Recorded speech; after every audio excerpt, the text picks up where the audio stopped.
Kemudian sa ini dibaca panjang, ini namanya adalah mad wajib muttasil.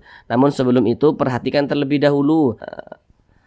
Kemudian ta dibaca panjang, perhatikan tanda mad atau tanda panjang yang di kotak nomor 4. Kemudian di sini huruf nun ini dia bertasydid, berarti n-nya double menjadi 2. I ditambah n2 di depannya dibaca inna begitu. Kemudian di sini huruf nun bertasydid, perhatikan di samping huruf nun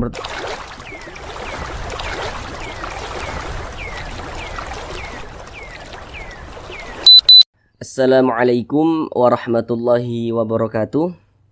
Apakah Bapak Ibu, Saudara semuanya masih terbata-bata dalam membaca Al-Quran, belum lancar dalam membaca Al-Quran, kemudian juga belum memahami ilmu tajwid?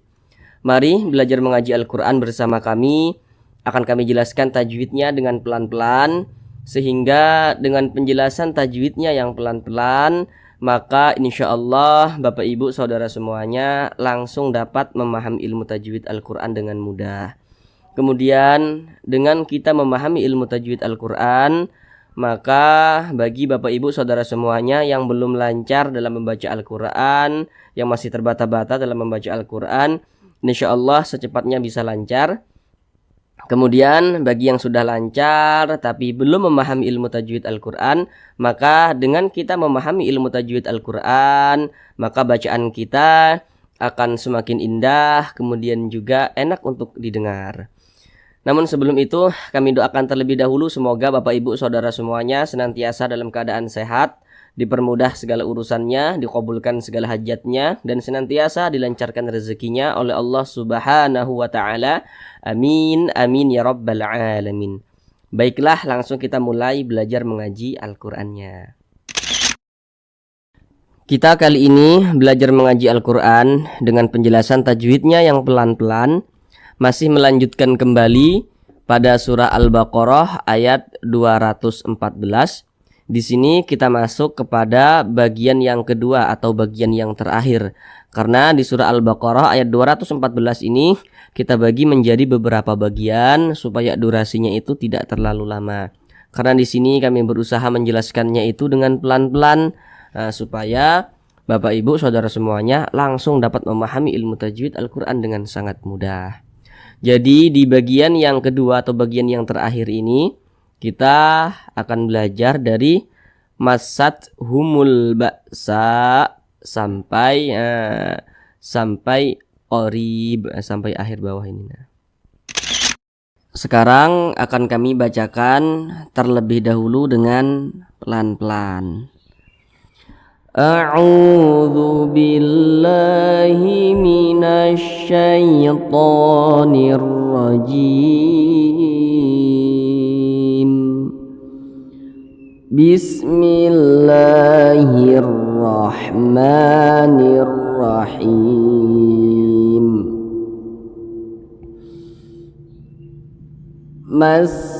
Massathumul ba'sa'u wad-dharra'u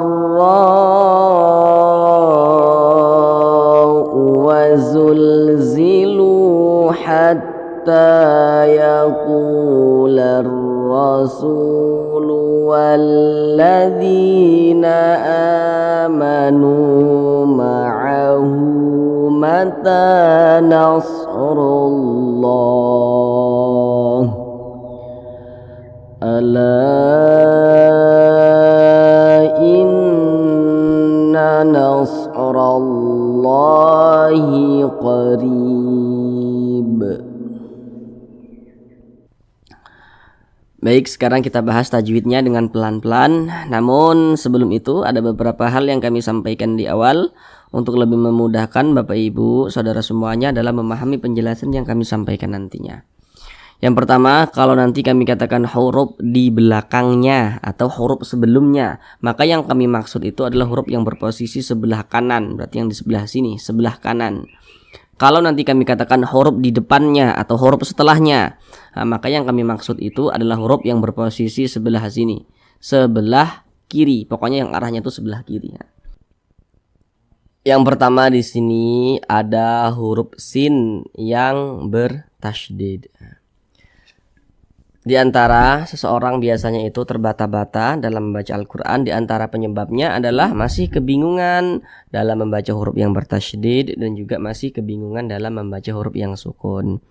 Di sini akan kami berikan bagaimana cara mudah membaca huruf yang bertasydid. Nah, di sini yang kita temui adalah huruf sin. Huruf sin sekarang kita tulis menggunakan huruf Latin. Huruf sin kalau kita tulis menggunakan huruf Latin itu huruf A, B, C, D sampai Z itu huruf Latin. Huruf sin kita tulis menggunakan huruf Latin. Terdiri daripada huruf S, huruf I dan juga huruf N. Sin itu kan huruf pertamanya adalah S. Jadi kaidahnya itu seperti ini, perlu untuk diingat. Kalau huruf hijaiyah itu dia bertasydid, maka huruf Latin pertama kita double menjadi 2. Nah, huruf sin tadi huruf pertamanya adalah huruf S, maka sin bertasydid ini berarti S-nya tuh didouble menjadi 2. Ma ditambah S2 di depannya dibaca masat. Nah kan masat begitu. Nah, seperti tulisan yang ada di bawah. Akan tetapi kaidah yang kami sampaikan tadi tentunya harus dibarengi juga perlahan-lahan dengan belajar makharijul huruf dan juga sifatul hurufnya.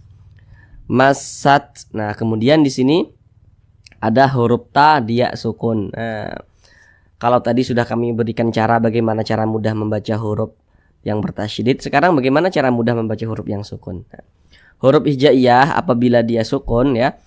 Contohnya di sini yang kita temui adalah huruf ta. Huruf ta apabila kita tulis menggunakan huruf Latin, maka huruf T yang pertama. Huruf T dan juga huruf A, ta begitu ya. Nah, maka huruf hijaiyah apabila dia sukun atau mati, maka huruf Latin pertama yang kita ambil huruf ta, huruf pertamanya daripada huruf Latin adalah huruf T, maka berarti ta sukun menjadi huruf T. Masa sa ditambah T dibaca sat gitu kan. Nah, masat gitu kan. Akan tetapi huruf ta ini dia salah satu huruf yang memiliki sifat hamas. Nah, jadi ketika mengucapkannya itu ada nafas yang mengalir. Nah, ada nafas yang kita alirkan. Jadi tidak dibaca masat tapi dibaca masat.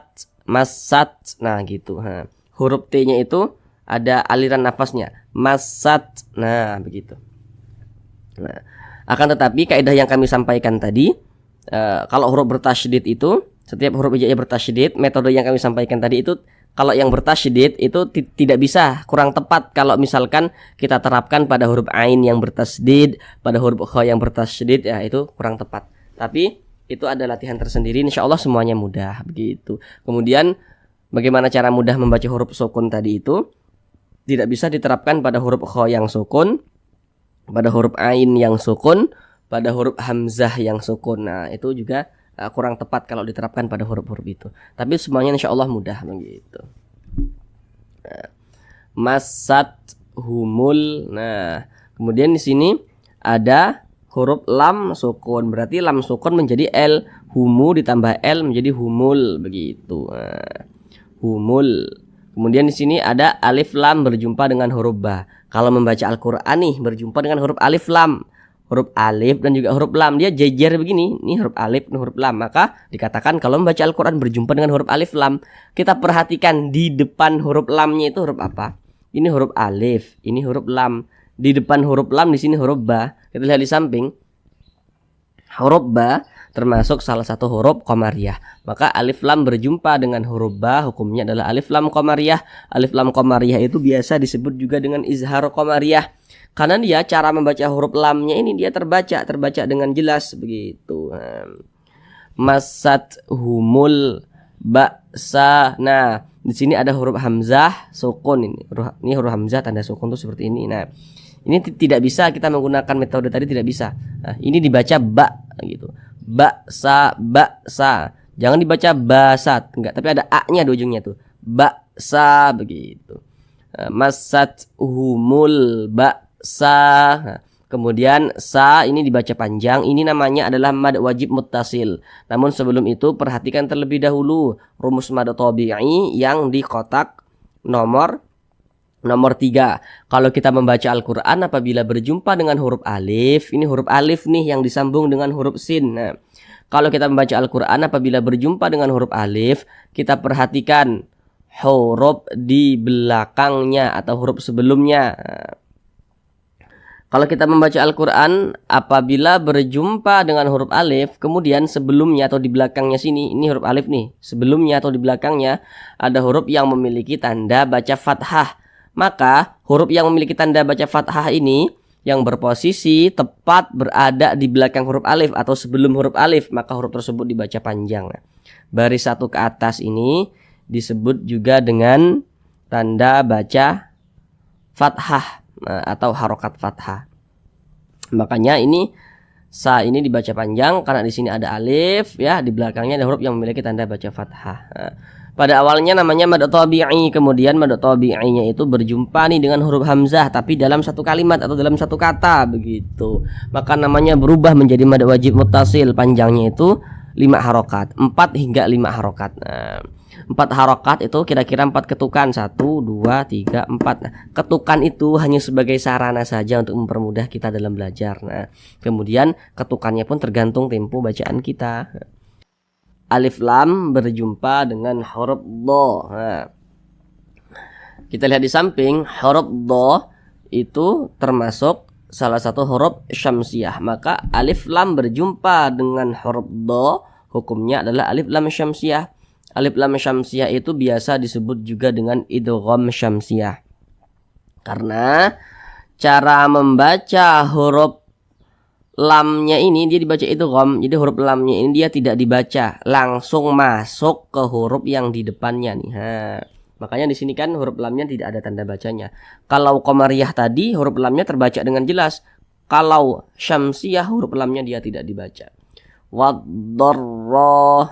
Kemudian ra ini dibaca tebal, dibaca tabkhim karena dia memiliki tanda baca fathah, sehingga ketika kita mengucapkannya itu pangkal lisan kita atau pangkal lidah kita itu naik terangkat ke atas, ditebalkan.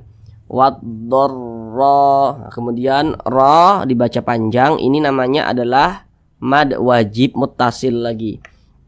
Namun sebelum itu perhatikan terlebih dahulu rumus mad tabi'i yang di kotak nomor 3 lagi. Kalau membaca Al-Quran apabila berjumpa dengan huruf alif, ini huruf alif nih. Kemudian di belakang huruf alif atau sebelum huruf alif ada huruf yang memiliki tanda baca fathah. Maka huruf yang memiliki tanda baca fathah ini yang berposisi tepat berada sebelum huruf alif ya, atau berada di belakang huruf alif, maka dia dibaca panjang nih. Ini alif, di belakangnya ada huruf yang memiliki tanda baca fathah nih, baris satu ke atas ini tanda baca fathah namanya. Sehingganya huruf ra ini dibaca panjang begitu. Jadi rumus mad tabi'i yang di kotak nomor 3 itu secara singkatnya, huruf alif pasangannya adalah tanda baca fathah, sehingga huruf sebelumnya atau huruf di belakangnya itu dibaca panjang begitu. Kemudian mad tabi'inya nih berjumpa nih dengan hamzah nih, tapi dalam satu kata, maka namanya berubah menjadi mad wajib muttasil, panjangnya 4 hingga 5 harokat. Waddarra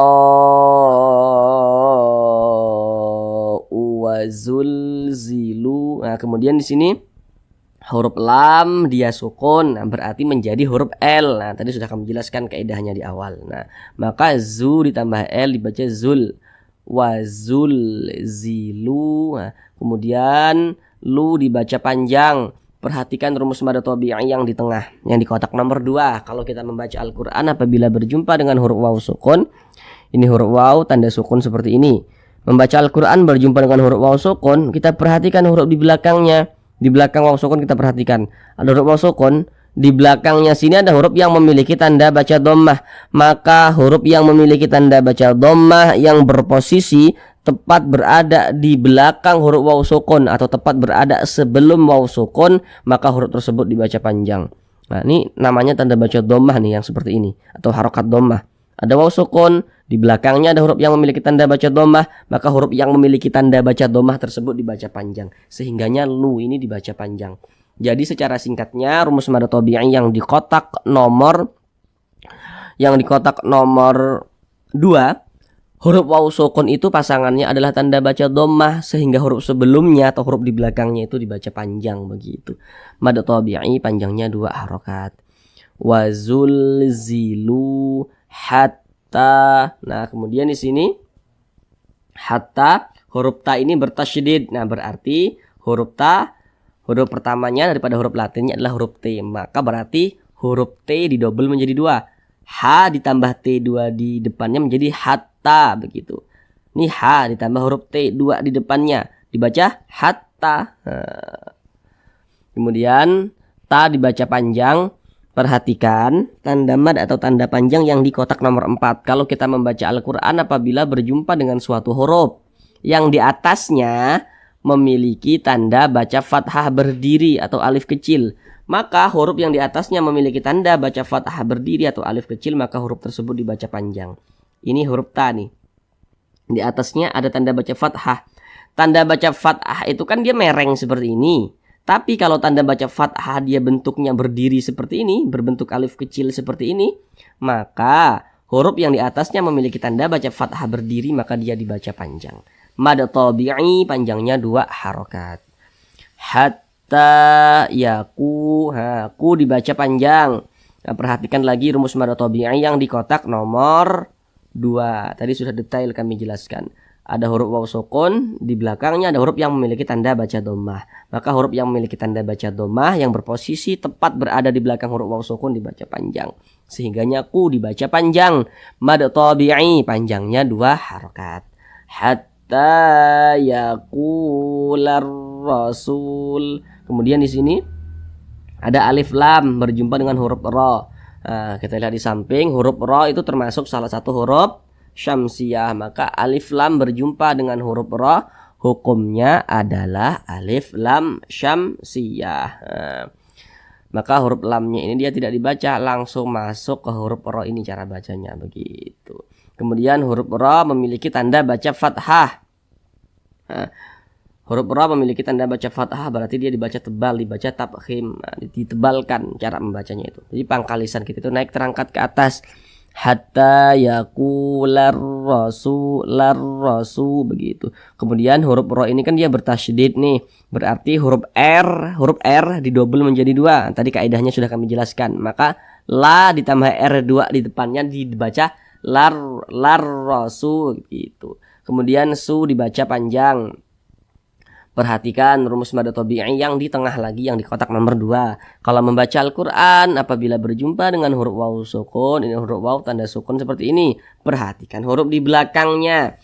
Kalau ada huruf waw sukun di belakangnya sini atau sebelum waw sukun itu ada huruf yang memiliki tanda baca dhammah nih, maka huruf yang memiliki tanda baca dhammah tersebut dibaca panjang. Mad tabi'i panjangnya 2 harokat.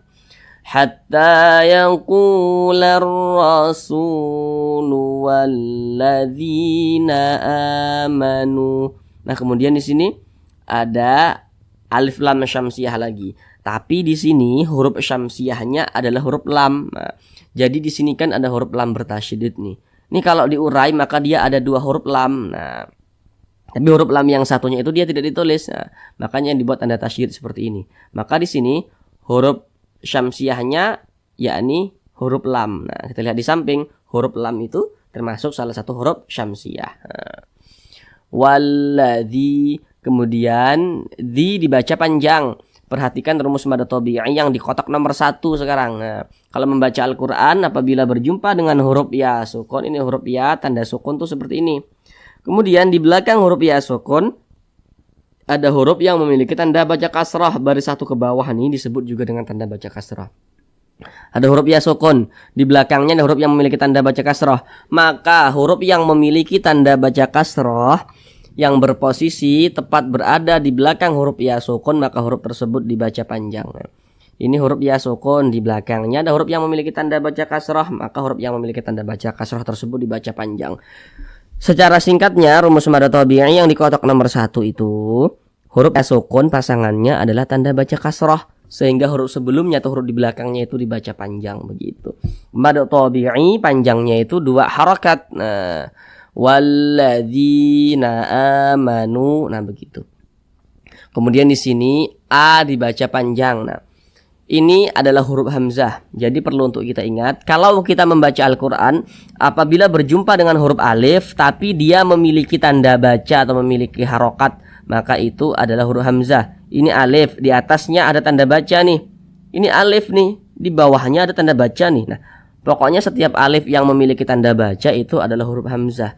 Jadi huruf hamzah itu bisa ditulis dalam bentuk alif seperti ini, bisa juga ditulis dalam bentuk seperti ini. Nah, begitu. Sekarang perhatikan tanda mad yang di kotak nomor 4. Kalau membaca Al-Quran apabila berjumpa dengan alif kecil ya, atau tanda baca fathah berdiri yang berdiri di atas suatu huruf, maka huruf tersebut dibaca panjang. Nah, ini hamzah, di atasnya ada tanda baca fathah tapi dia bentuknya itu berdiri, berbentuk alif kecil. Nah, maka huruf yang di atasnya memiliki tanda baca fathah berdiri berbentuk alif kecil, maka huruf tersebut dibaca panjang. Nah, ini namanya adalah mad badal. Nah, jadi kalau ada huruf hamzah yang dibaca panjang itu namanya adalah mad badal. Nah, ini huruf hamzah tapi dia dibaca panjang nih, ada tanda panjangnya. Maka ini namanya adalah mad badal. Panjangnya 2 harokat juga. Walladzina amanu, nu dibaca panjang. Perhatikan rumus mad tabi'i yang di kotak nomor 2. Kalau membaca Al-Quran berjumpa dengan huruf waw sukun, ini huruf waw tanda sukun seperti ini. Kemudian sebelum waw sukun ada huruf yang memiliki tanda baca dhammah nih. Maka huruf yang memiliki tanda baca dhammah yang berposisi sebelum waw sukun atau di belakang waw sukun dia dibaca panjang. Nah, mad tabi'i panjangnya 2 harokat. Walladzina amanu ma'ahu, hu ini namanya adalah mad silah qasirah. Perhatikan tanda mad atau tanda panjang yang di kotak nomor 2. Kalau kita membaca Al-Quran apabila berjumpa dengan suatu huruf yang di atasnya nih ada tanda baca dhammah terbalik. Nah, maka huruf yang memiliki tanda baca dhammah terbalik di atasnya, maka huruf tersebut dibaca panjang. Ini huruf H, di atasnya ada tanda baca dhammah terbalik. Nah, maka huruf H ini dibaca panjang. Nah, ini namanya adalah mad silah qasirah karena ada huruf H dhamir yang dibaca panjang. Nah, di antaranya namanya adalah mad silah qasirah. Di antaranya namanya adalah mad silah qasirah. Tapi kalau untuk awal-awal ya, yang terpenting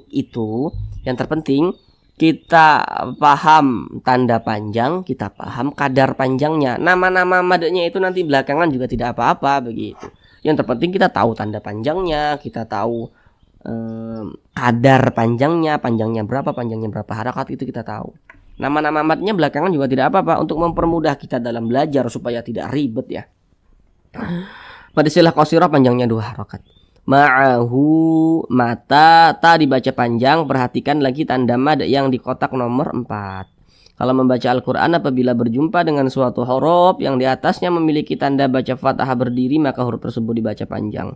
Ini huruf ta, di atasnya ada tanda baca fathah berdiri, maka huruf ta dibaca panjang. Nah, mad tabi'i panjangnya 2 harakat.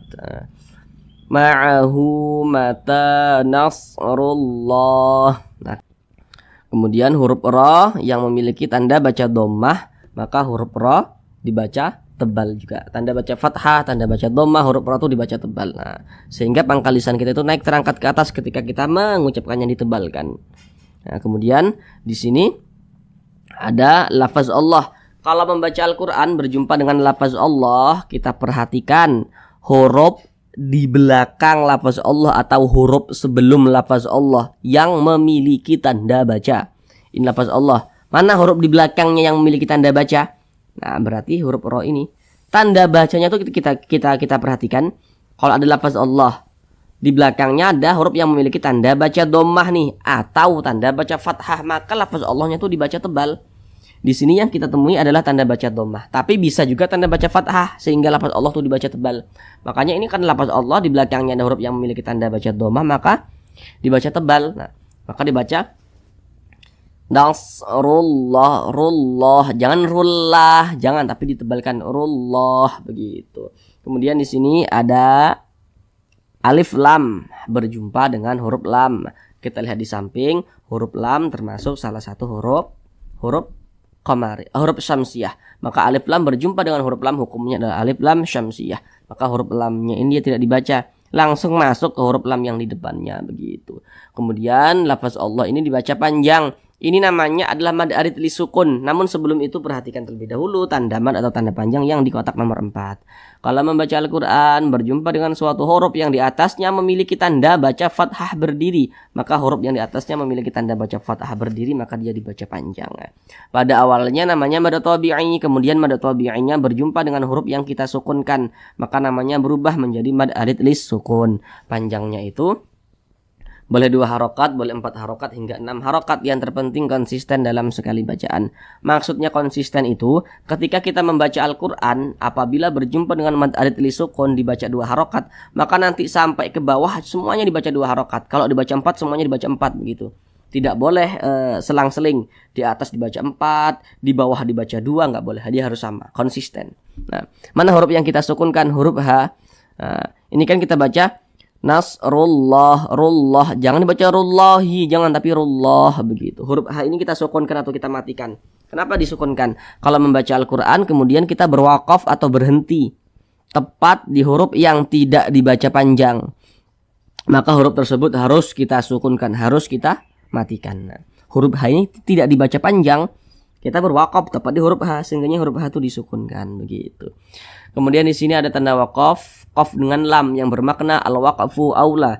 Jadi maksudnya itu berwakaf lebih utama. Jadi kalau menemukan tanda wakaf seperti ini, maka langkah baiknya kita berwakaf atau berhenti terlebih dahulu, itu lebih utama. Baru setelah itu kita lanjutkan lagi bacanya begitu. Kemudian di sini la ini namanya adalah mad jaiz munfasil. Nah, perhatikan rumus mad tabi'i yang di kotak nomor 3 terlebih dahulu. Kalau membaca Al-Quran berjumpa dengan huruf alif, ini huruf alif nih. Di belakang huruf alif ada huruf yang memiliki tanda baca fathah. Nah, maka huruf yang memiliki tanda baca fathah yang berposisi tepat berada di belakang huruf alif dibaca panjang. Kemudian mad tabi'inya nih berjumpa nih dengan hamzah nih. Nah, tadi sudah kami jelaskan kenapa ini huruf hamzah, sudah kami jelaskan.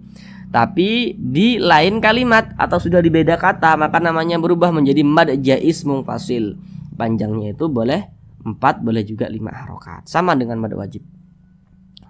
Ala inna nasrallahi qarib. Nah, kemudian di sini huruf nun ini dia bertasydid, berarti n-nya double menjadi 2. I ditambah n2 di depannya dibaca inna begitu.